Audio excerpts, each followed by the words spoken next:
It was supposed to be empty, just endless snow, ice sheets stretching for miles in every direction, no cities, no people, no ancient monuments, just cold, silence, and the weight of forgotten time. But one satellite image changed everything. At first glance, it looked like a shadow, a trick of light. But then someone zoomed in, and there it was, a perfect triangle. Three sides, sharp edges, rising from the ice like a memory refusing to stay buried.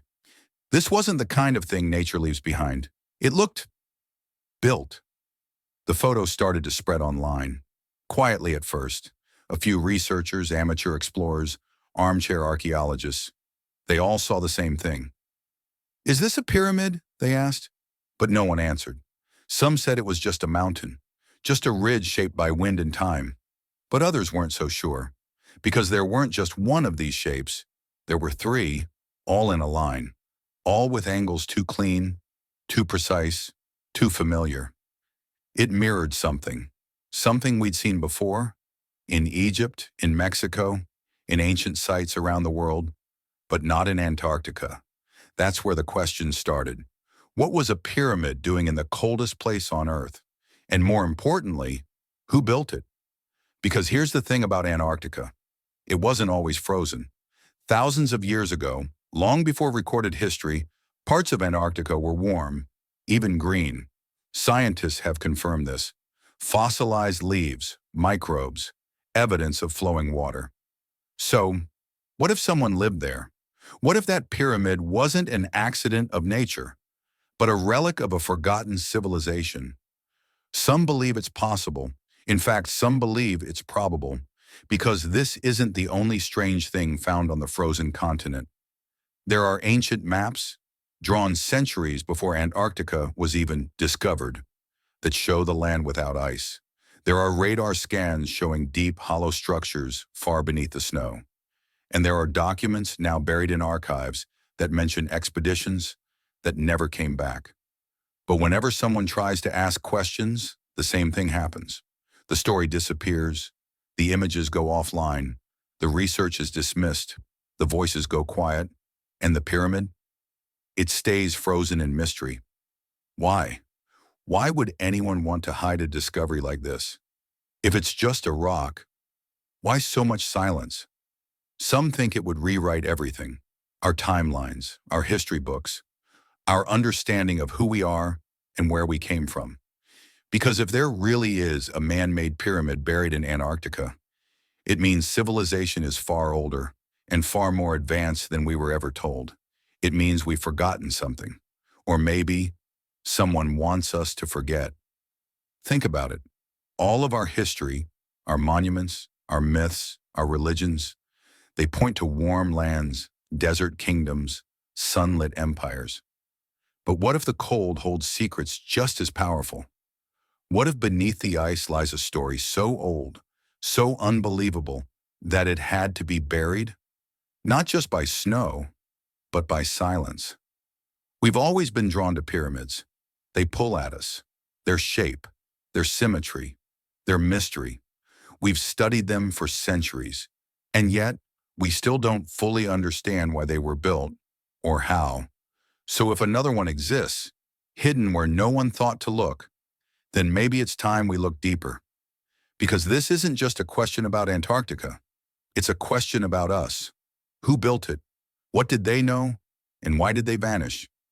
You're about to hear a story that stretches across centuries, continents, and ice. A story that defies explanation, that has been hidden in plain sight. But to understand it, we have to start with a shadow, a triangle in the snow that wasn't supposed to be there. Let's go back to the first clue. The image that started it all.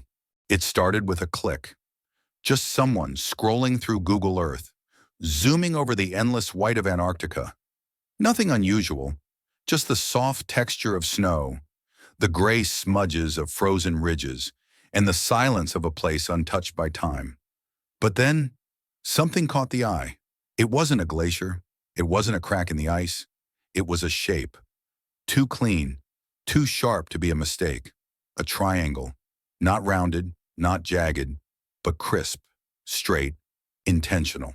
Three sides, all the same length, with angles that looked almost perfect. It didn't seem natural. The image spread quietly at first, passed from one message board to another. People began to ask the obvious question, is that a pyramid? Some thought it had to be an illusion, a trick of light, but others zoomed in. And then they found more. Not just one, three, in a line.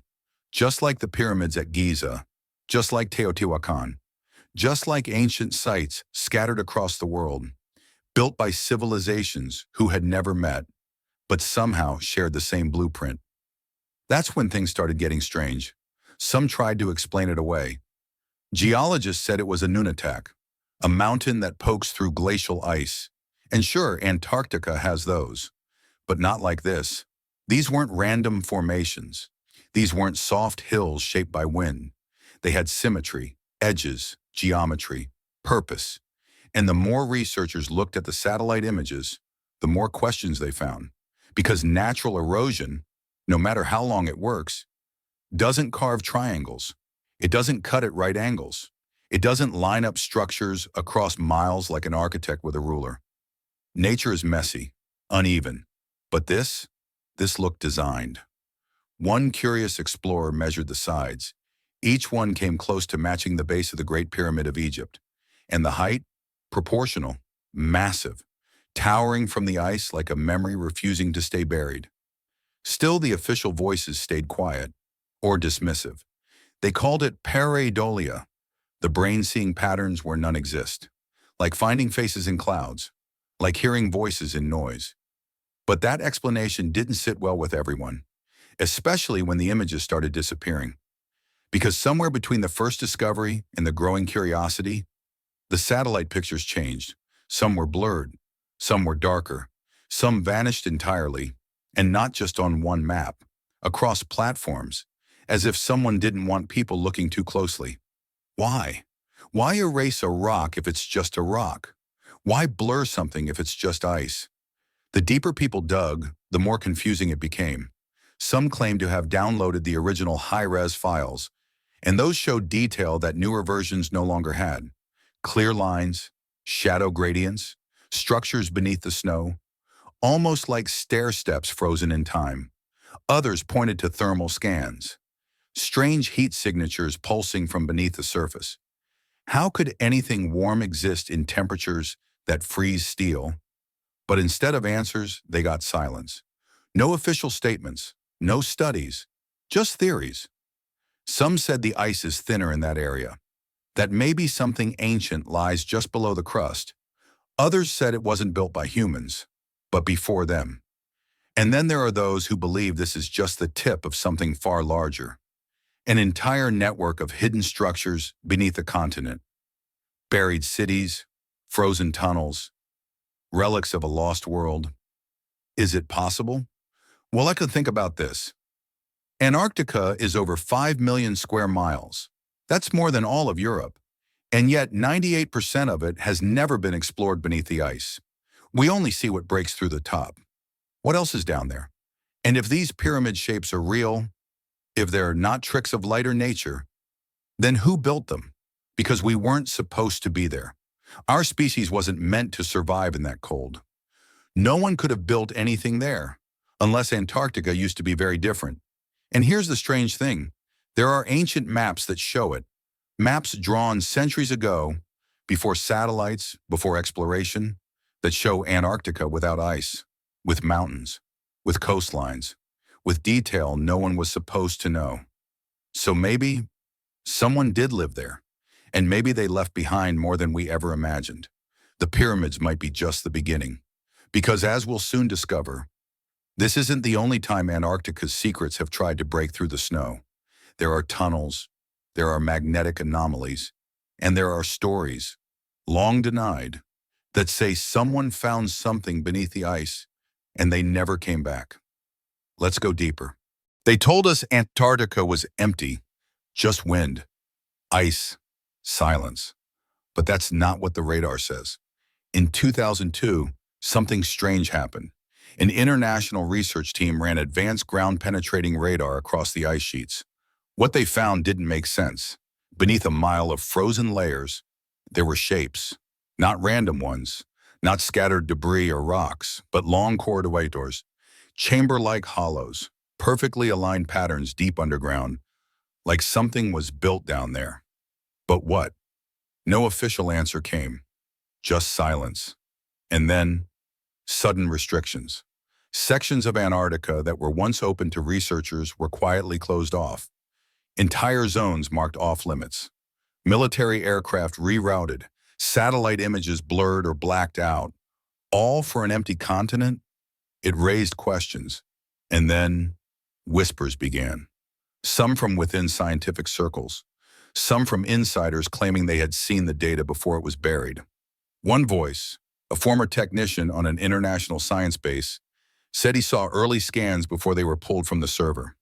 He described what looked like angled structures, evenly spaced, beneath a specific section of the ice sheet. He asked questions.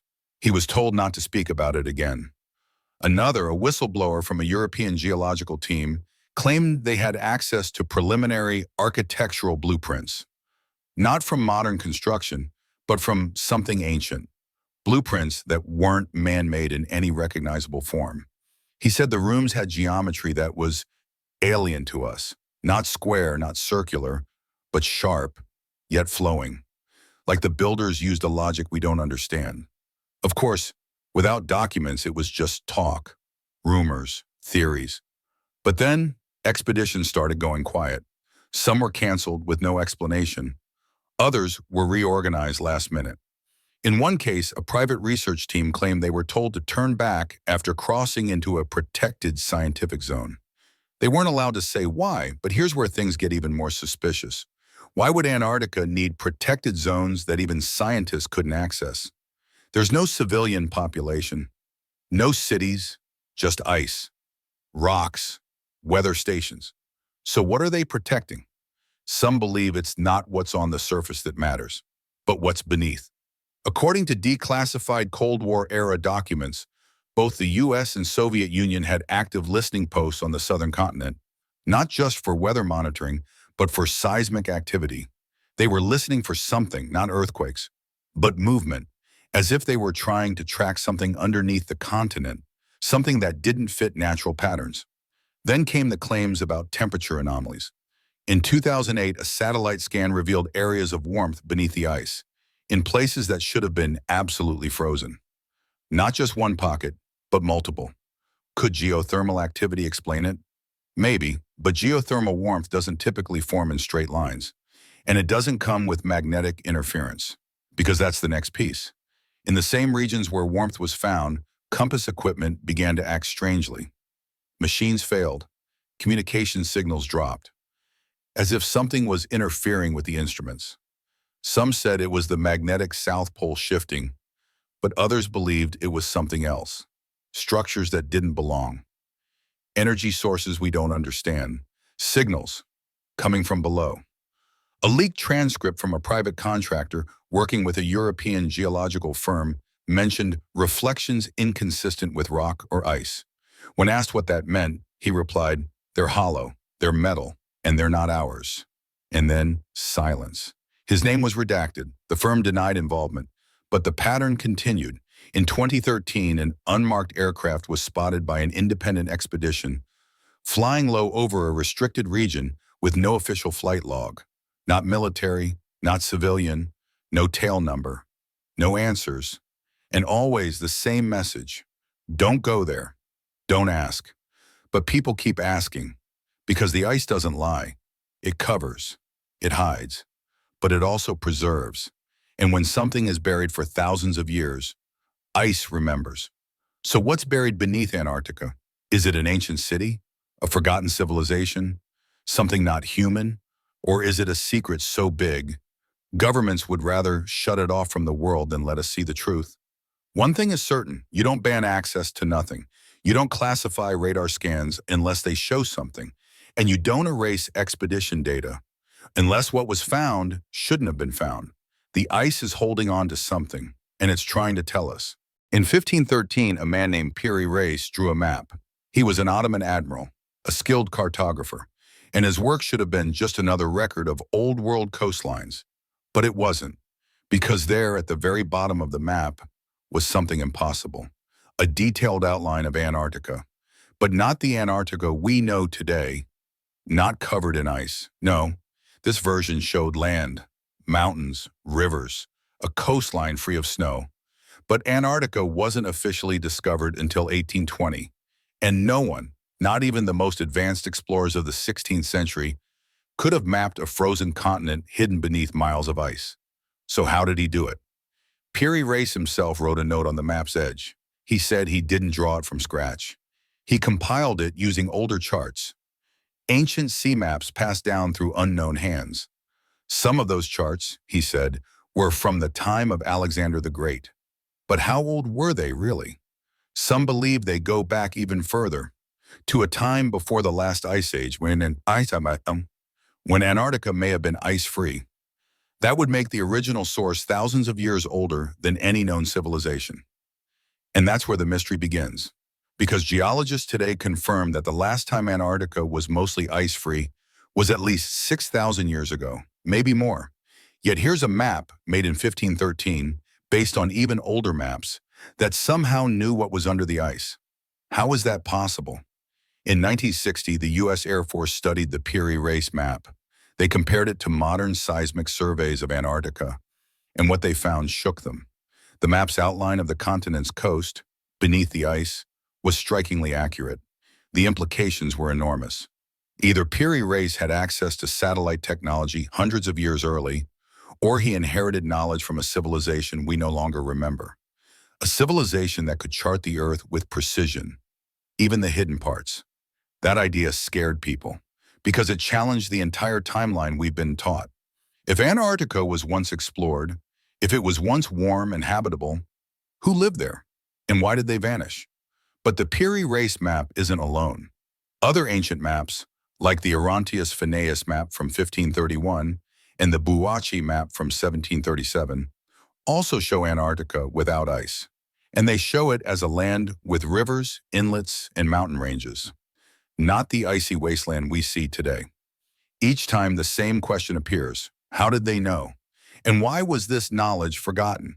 Some scholars try to explain it away. They say it's coincidence, misidentification, artistic interpretation. But coincidences don't align with satellite data. They don't match up with radar scans showing valleys beneath the ice. And they don't appear on multiple independent maps drawn centuries apart. So what if it's not coincidence? What if the knowledge was once common, but erased?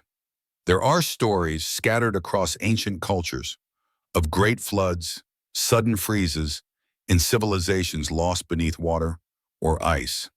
Legends of people who escaped disaster and carried fragments of their knowledge with them. Could it be that survivors of such a lost civilization once mapped Antarctica before it froze? Could they have traveled the world, leaving behind clues, symbols, maps? And if they did, who were they? Some call them the Atlanteans. Others speak of Lemuria. Names change, myths shift, but the idea is the same. A people advanced in ways we still don't understand, who vanished. And maybe the maps, like Peary Race's, are the only whispers they left behind. There's something unsettling about that, because it means the past isn't as distant as we think. It means history isn't a straight line. It's a circle, and pieces of that circle are buried, not just under the sands of Egypt or the jungles of the Amazon, but under the ice. Some researchers believe Antarctica was once a central hub, a polar Atlantis, before the Earth shifted, before cataclysms rewrote coastlines, before memory faded into myth. And the maps, they're not just ink on parchment. They're cracks in the official story. They remind us that what we don't know might be more important than what we do. So the next time someone tells you history is settled, remember the ice holds secrets. And sometimes, the truth slips through the cracks in a forgotten map. Atlantis, Lemuria, the first builders. Most people hear those names and think of legends, fairy tales from forgotten times. But what if they weren't just stories? What if they were real civilizations? And the only reason we think they're myths is because we've forgotten. Not because they never existed, but because they were erased. Think about this. All over the world, ancient texts and oral traditions talk about a time before the flood, a time when knowledge was vast, when cities glowed and great structures reached for the sky. From the Sanskrit texts of India, to the stories of the Hopi elders in the American Southwest, to the Egyptian priests who told Solon of a mighty island swallowed by the sea. Different places, same message. There was once something greater, and then it was gone. But here's the part no one tells you. Some of these stories don't just mention floods. They talk about cold, a sudden freeze, a white death, a storm that came not with water, but with ice. So ask yourself, if a highly advanced civilization once thrived at the southern tip of the world, could it now lie buried beneath the ice of Antarctica? It sounds impossible, Ustum, until you look at what scientists are finding. Under miles of Antarctic ice, there are strange magnetic anomalies. Shadows that look like rectangular structures. Linear patterns that don't match natural formations. Even warm pockets deep beneath the surface, as if something below is still generating heat. And what's more disturbing, the one place no one seems eager to explore is the center of the continent. We fly drones to Mars, but barely touch the vast middle of Antarctica. Why? Now rewind time. Back to the early 1900s. Elite explorers, British, German, American, all racing toward the South Pole, not just for glory, but for something else, something unspoken. Documents show secretive missions, strange detours, unexplained losses of data, and then silence. When World War II ended, rumors began to swirl about Nazi expeditions to Antarctica, submarines vanishing into the southern seas, aircraft that never returned, and always the whisper of something ancient, something hidden. It sounds like conspiracy, until you realize how little we know about what's truly beneath that ice. Now let's go back even further, to the myths. Why do so many ancient cultures speak of Washsumsfamd or wise beings who came from the south? Not the east, not the heavens, but the south. These beings taught agriculture, astronomy, building with stone. They arrived suddenly, then vanished. Are we looking at stories about migrating tribes or something far older and far stranger? Because here's the thing no one can explain. How did ancient people know so much about the stars? Why do ancient maps show parts of Antarctica with no ice? Why do ruins from different parts of the world, built by civilizations supposedly never in contact, use the same building techniques? Massive stone blocks, interlocking joints, perfect alignments with solstices and equinoxes. Coincidence? Or memory? Some researchers now suggest the answer isn't one lost civilization, but many. Civilizations that rose and fell over cycles of tens of thousands of years, some erased by floods, others by fire, and some, maybe the oldest, by ice. But why don't we remember them? Because history, like memory, fades, and those in power decide which parts to preserve and which parts to bury. What if the real story of human history didn't start 5,000 years ago in Mesopotamia, but 50,000 years ago on a continent now frozen solid? And what if, buried deep beneath that ice, are ruins that prove it? Ruins no one wants us to find. Because if we do, we'll have to rewrite everything, not just textbooks, not just timelines, but our very understanding of who we are. That's the danger of asking these questions. And also the reason we must.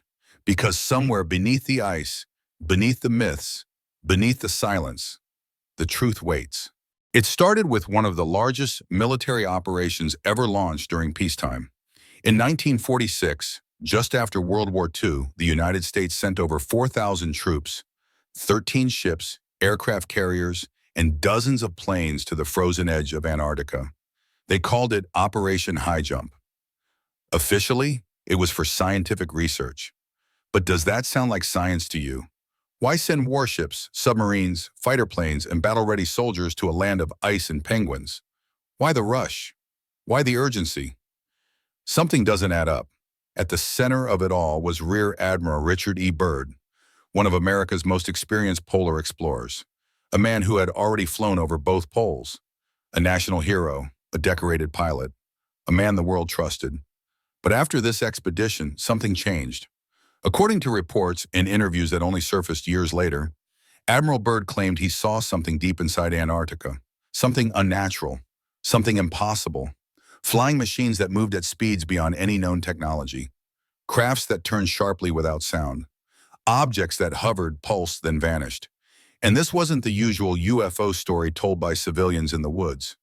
This was a military man, a commander, backed by warships and radar and high-level observers. His crew saw things they couldn't explain. And just as quickly as the mission had begun, it was over. They packed up. They left Antarctica. No explanation, no press tour, just silence. For years afterward, Byrd avoided speaking publicly about what really happened. But in his private journal, the one that some say was never meant to be released, he wrote of an experience so strange it reads like science fiction. A hidden land beyond the ice, warm valleys untouched by frost, a civilization that warned humanity of its destructive path. The journal's authenticity is debated, but the military's behavior, that's harder to deny. Because after Operation High Jump, Antarctica changed. Suddenly the continent was locked down. A mysterious treaty, signed in 1959 by over a dozen countries, banned all military activity on the land. No armies, no weapons, no testing. You'd think that was a good thing, but dig a little deeper. This treaty also banned permanent settlements. It restricted mining and resource extraction. And most importantly, it froze public access to large parts of the continent. Why protect a land that supposedly holds nothing? Why block access for over 60 years?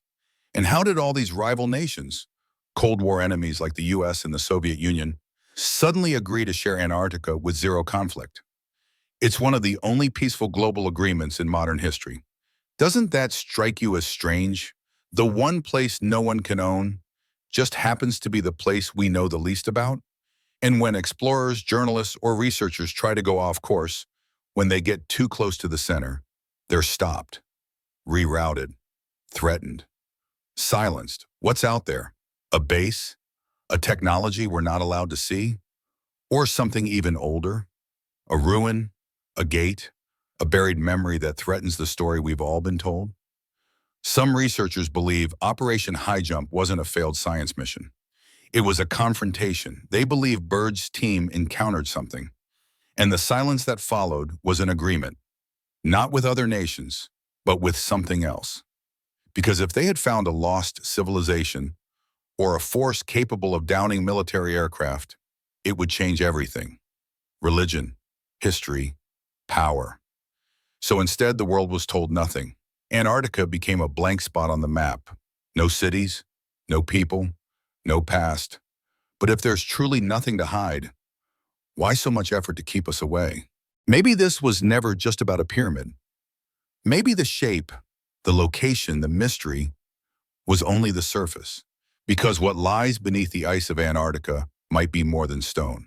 It might be memory, a forgotten chapter of humanity's story, one that didn't begin with Egypt or Greece or Sumer, but long before them, long before history was written, back when the earth still held secrets.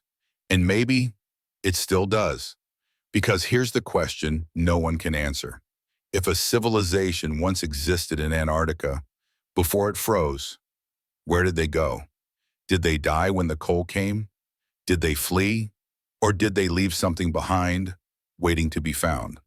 We're told again and again that civilization began around 6,000 years ago, that we went from hunter-gatherers to temple builders in a blink. But stories from every corner of the world speak of something older, of floods, of gods descending from the sky, of golden ages lost beneath waves or buried under earth. What if the ice is just another curtain? What if it's hiding the truth we've been taught to ignore? Because here's what's happening now. The ice is melting, slowly, quietly, the frozen veil is thinning. And as it melts, strange things are emerging. Ancient microbes untouched by time. Underground lakes with ecosystems that haven't seen sunlight in millions of years. And yes, shapes, sharp, geometric, unnatural. People say it's just rock, just coincidence, but is it? Because every time someone gets close enough to study it, the story stops. Scientists go silent. Satellites lose signal, and the images we get back are always just blurry enough to dismiss. Yet the whispers continue. That Antarctica was once green, that it had rivers and forests, that it supported life, human or something like it, and that long ago something was built, something meant to last, not to be seen by everyone, only those willing to ask the forbidden questions. But why does it matter now? Because if civilizations did exist before recorded history, if humans rose and fell long before the textbooks say, then everything we believe about our story needs to change. It means we are not the first. It means we've been here before, and if we've forgotten once, we can forget again. So maybe the pyramid isn't the end of the story. Maybe it's the key that unlocks it. A silent message carved in the coldest place on Earth. We were here. You will be too. And this is what we left behind. The ice won't stay forever. As it melts, more truths will come to light. More pieces will fall into place. And one day, what's buried might rise again. Not as myth, but as proof. Proof that we've only scratched the surface of who we are and how far back the echoes go. Because silence doesn't mean absence, and forgotten doesn't mean gone. It only means we haven't looked deep enough or listened long enough. But now you're listening, and maybe that's where real discovery begins. So if this made you question even one part of the story you were told, if it made you feel that strange pull to know more, then maybe, just maybe, the ice is starting to crack. Let's keep digging.